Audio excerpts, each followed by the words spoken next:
Hello everyone, उम्मीद करता हूँ आप सब लोग बहुत अच्छे होंगे। और ये क्वेश्चन पेपर में कई बार पूछा जा चुका है, लेकिन हर बार कुछ ना कुछ इसमें चेंज कर दिया जाता है। जैसे यहाँ कह रखा है कि भैया ए और बी सी आपके पास सदिश हैं। पिछले पेपर में दे रखा था यहाँ मात्रक सदिश है, ठीक है। एक पेपर में दे रखा था इकाई सदिश है। तो यहाँ इस वाले पेपर में सिर्फ उन्होंने सदिश बोला है इसको, ठीक है। वो कहता है ए प्लस बी प्लस सी करने पर रिजल्ट हमारा जीरो हो जाता है, जीरो वेक्टर आपका बन जाता है, ठीक है।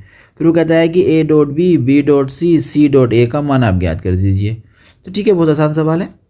और इसमें सिर्फ एक बात ही मिस हुई हुई है कि यहाँ पर जो है वो बोलता था मात्रक सदिश, जिसकी वजह से हम लोग क्या करते थे, ए का मोड, बी का मोड और सी का मोड को 1 के बराबर बोल दिया करते थे। लेकिन यहाँ ऐसा नहीं हुआ है, बस ये थोड़ा चेंज है इस क्वेश्चन के अंदर। तो ठीक है, सबसे पहले दिया है, लिख देंगे, दिया है vector A vector B vector C सदिश है। और क्या दिया है आपको दिया है vector A plus vector B plus vector C सब मिलकर जीरो वेक्टर के बराबर हो जाती हैं, ठीक है। यहाँ पर ना हम लोग एक अदिश गुणन ले लेते हैं, self dot product. Self dot product में क्या होता है कि अपने आप से डॉट प्रोडक्ट हम लोग यहाँ कर देते हैं, ठीक है। ये भी जीरो भी क्या है, वेक्टर है आपका, ठीक है। याद रखिएगा इस बात को। जीरो, अब ए की मल्टीप्लाई करेंगे हम ए से, तो ए डॉट ए हो जाएगा। फिर हम लोग करेंगे ए की करेंगे हम लोग बी से, तो हो जाएगा ए डॉट बी, ठीक है। अब ए की करेंगे हम सी से, तो ए डॉट सी हो जाएगा। ये तो हमारा कंप्लीट। अब इस बी की करेंगे ए से, फिर बी की करेंगे बी से, फिर बी की करेंगे सी से, तो बनेगा B dot A plus B dot B plus B dot C, ठीक है। बी भी कंप्लीट हो गया। अब सी की करेंगे ए से, सी की करेंगे बी से, सी की करेंगे सी से, तो सी की होगी पहले ए से, तो सी डॉट ए हो जाएगा, फिर सी डॉट बी हो जाएगा, फिर सी डॉट सी हो जाएगा, बराबर में आएगा जीरो।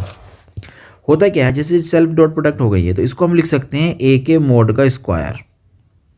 क्लियर है, बात समझ में आ गई आपके, ठीक है। ए डॉट बी हमें चाहिए था ना, तो हमने ठीक ही रहने दिया उसको ऐसे ही। फिर सी डॉट ए चाहिए था, तो जो ए सी है ना उसको सी ए लिख सकते हैं आप, अदिश गुणन में ऐसा हो जाता है, ठीक है।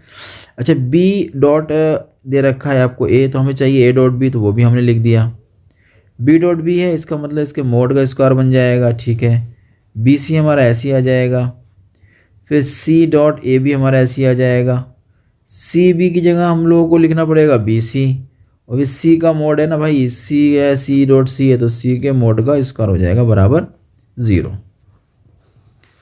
इतना हो जाने के बाद ये रिजल्ट एक बार यहाँ एक बार यहाँ, तो इसका मतलब ये डबल हो गया ए डॉट बी, ठीक है। बी सी दो बार आया ये भी, इसका मतलब ट्वाइस ऑफ बी सी भी दो बार हो गया, बात समझ में आ रही है। फिर ए सी ए ये भी है, सी ए यहाँ भी आया है, तो ट्वाइस ऑफ सी ए भी दो वेक्टर आपके बन गए। अब जो भी वेक्टर ये थे जिनका मोड बन चुका था, स्क्वायर आ चुका है जिन पर, उनको मैं सेकंड साइड भेज देता हूँ। तो सबके सब प्लस के थे, यहाँ जाने के बाद सबके सब माइनस के हो जाएंगे। मैंने माइनस सबका बाहर ले लिया है और इस तरीके से उसको यहाँ शो कर दिया है। यहाँ से कुछ कॉमन आ सकता है, यहाँ साफ साफ दिखाई दे रहा है, 2 कॉमन आ जाएगा, 2 कॉमन हो जाएगा, तो A dot B dot C dot A बन जाएगा, बराबर में ए के मोड का स्क्वायर हो जाएगा, बी के मोड का स्क्वायर हो जाएगा, प्लस सी के मोड का स्क्वायर, ब्रैकेट बंद। इस 2 को भेज देंगे सेकंड साइड, तो रिजल्ट बचेगा आपके पास A dot B dot C dot A बराबर ब्रैकेट ए का मोड, बी का मोड और सी के मोड का स्क्वायर, और अपन में आ जाएगा 2। तो इसका आंसर यही बन सकता है, ठीक है। इससे आगे आप नहीं कर सकेंगे सोल्व इसको, क्योंकि अगर हमें ए के बी के मोड अगर पता होते ना, तो हम इसको आगे सॉल्व कर सकते थे। उम्मीद करता हूँ ये क्वेश्चन आपकी समझ में आ गया होगा। हम लोग मिलते हैं नए क्वेश्चन के साथ।